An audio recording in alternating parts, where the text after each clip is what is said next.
This is just a short video to show how I added a battery and inverter powered 120 volt outlet to our 2013 RPod 177. Wasn't too tough an installation once I got all the parts together. I used a 100 amp hour lithium ion battery and a 3500 watt inverter, which I know is overkill, but it was on sale. So turns out it fits really nice in the electrical storage compartment that's under the left-hand dinette seat. So I'll show you my installation here for what I did. I didn't want to hook into the main RPod electrical system. I tried to keep it relatively simple just so we could have some 120 volt power when we're out boondocking. Okay, this is the location I chose to put my inverter powered outlet for 120 volt AC in the RPod. Now this is the front dinette seat, the front left seat if you're facing forward, where all the electrical equipment is underneath. And this is the original RPod installation of Shore Power, one of the 110 or 120 outlets. And so I installed the inverter powered one here in this location.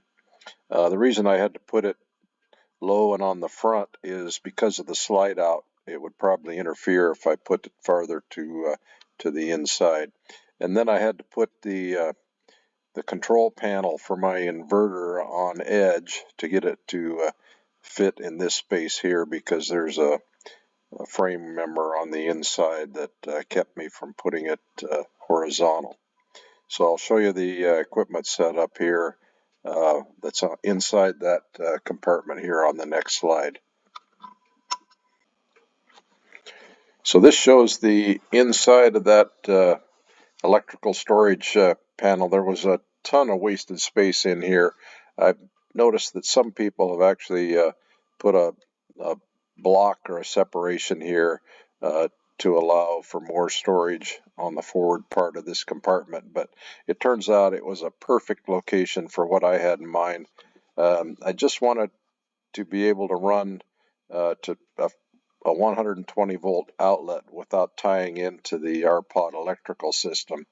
So this is a 12.8 volt 100 amp hour lifetime battery, lithium ion, and I've got it connected to the Vivor 3500 watt inverter here through a 100 amp circuit breaker. And then I just ran, it's got like 4 electrical outlets on it, so I just used one of those outlets to run over here to my outlet that's on the outside of the compartment.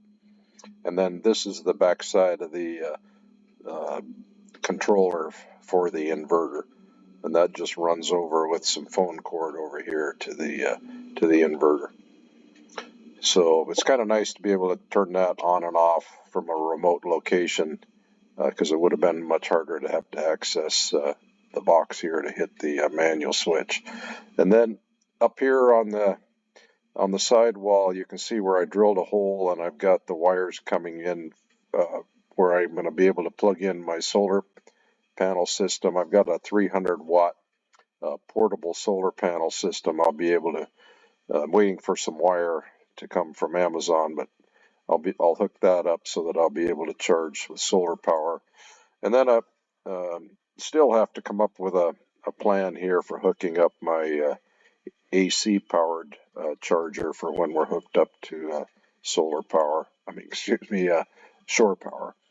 Now, another thing that was kind of handy was these the battery and the inverter come with some serious padding, and so I was able to use the base pad, this rigid foam that the battery came in, for sitting it in. That'll give it some cushion, some shock cushion. Same thing with the inverter, and I'm going to secure these to the floor. The inverter's got base mounted spots for screws, and then for the battery I'll have to come up with a strap or something, because I don't want these sliding around while we're moving. But you can see there was perfect amount of room inside this cabinet. You might have to, if you're going to do anything like this, you might have to secure some of the wiring. Some of it was just laying on the floor.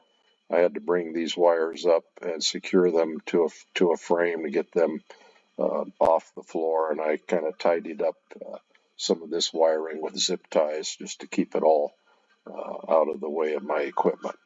So all in all, it was a pretty easy solution to providing a 120 volt power outlet when you're boondocking.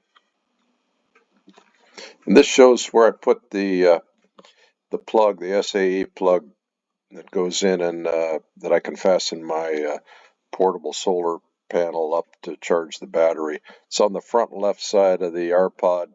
Uh, Pretty easy installation. I think it was like a 1-inch hole saw that I used, and I sealed it up real good with some rubber caulking for RV caulking. You have to be careful when you drill this hole.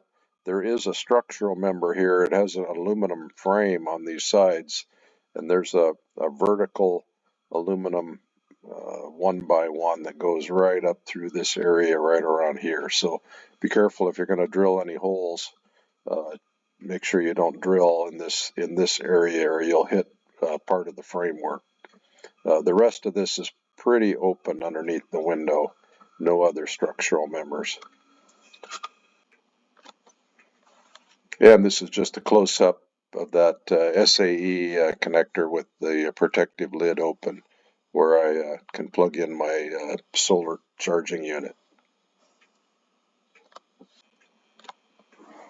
So there you have it, just a quick recap of how I installed a 120 volt outlet for boondocking in the RPod.